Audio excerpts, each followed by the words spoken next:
homicide squad detectives have now charged a 12-year-old girl following a fatal stabbing.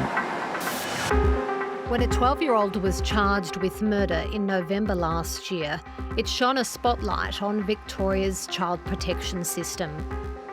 The girl, who is in state care and can't be named for legal reasons, is accused of fatally stabbing a 37-year-old woman. Now, Victoria's Commissioner for Children and Young People reveals she has launched a formal inquiry into the state's care of the child. It seemed clear to me from very early on that this was a matter that warranted attention. The girl's troubled past has been laid bare in court.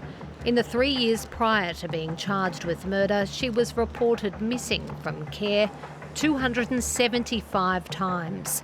She had also been subjected to physical and sexual abuse.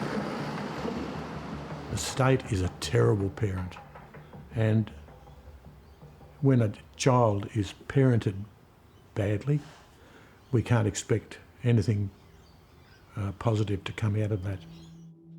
The Victorian government was aware of the failings in the state's child protection system long before the 12-year-old was accused of murder. In 2021, Rhiana Buchanan provided the state government detailed evidence of a staggering number of children in residential care being sexually exploited. They are being victimised through sexual exploitation in some of the most horrendous ways. What we're talking about here are children who are being sexually assaulted and raped in exchange for drugs or money. 2.5 years after her report was handed to the government, the Commissioner says only 2 of her more than 30 recommendations to protect children in care have been implemented in full. In the last 9 months, there were 125 reports of children being victimised through sexual exploitation. They relate to 56 children as young as 11. And as I say, one of the grave concerns for me is that's the tip of the iceberg. At its worst, this is serious networked offending where predators are looking out for particularly vulnerable children and preying on them. So of course there should be the highest level of criminal response to that, the highest level of policing response. Unfortunately, that's not what we've seen in the past. In a statement to 7:30, Victoria Police rejected suggestions police don't take the sexual exploitation of children in care seriously, saying that protecting young people from harm was a top priority and that it offered mandatory training to respond to children at risk. But the first ever Children's Commissioner, Bernie Geary, who raised the alarm in 2015, says not enough has been done since to protect children from sexual abuse. It was rife that these children basically fodder for those who are looking to profit by the use of these children sexually or in other ways. Angela Sodrinas is a lawyer who has successfully sued the state government on behalf of former wards of the state. Many care workers, in my experience, seem to be young, poorly trained, under pressure, trying to look after too many seriously damaged kids at the one time. They simply can't protect those kids from really dangerous outside influences, mainly pedophiles, pedophile rings, adults who sexually exploit these very vulnerable, damaged kids. The Victorian Department of Families, Fairness and Housing fought hard to keep details of the 12-year-old's history secret, including that she was in state care. Its lawyers in the Supreme Court argued a suppression order was necessary to protect the girl's welfare. The judge dismissed the bid, pointing to the girl's protection under existing laws. Victoria's Children's Minister Lizzie Blandthorne declined 7:30's request for interview.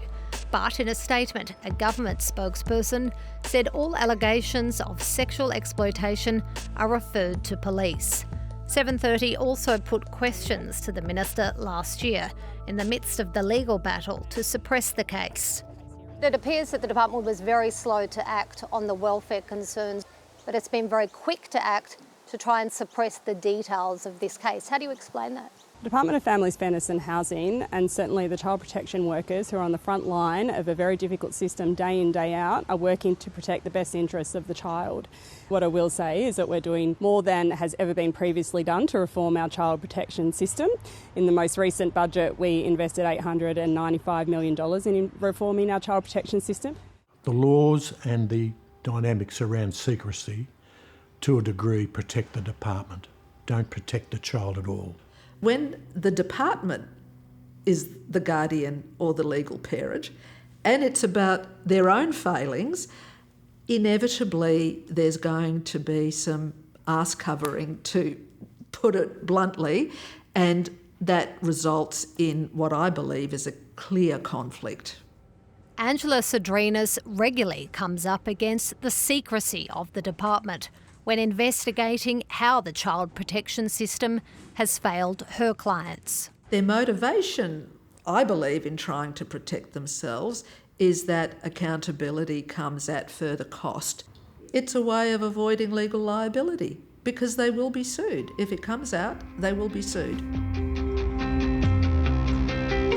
The full findings of Rhiana Buchanan's inquiry into the care of the 12-year-old girl will be handed directly to government and unlikely to ever be made public.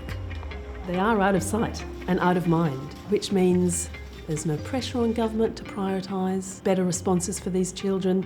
If my children or your children were going missing from home, if they were being sexually abused while they were missing, if they were being given drugs, if they were being, in some cases, brought into criminal offending and exploited in that way, then we would expect, and I think we would see, a serious, immediate response.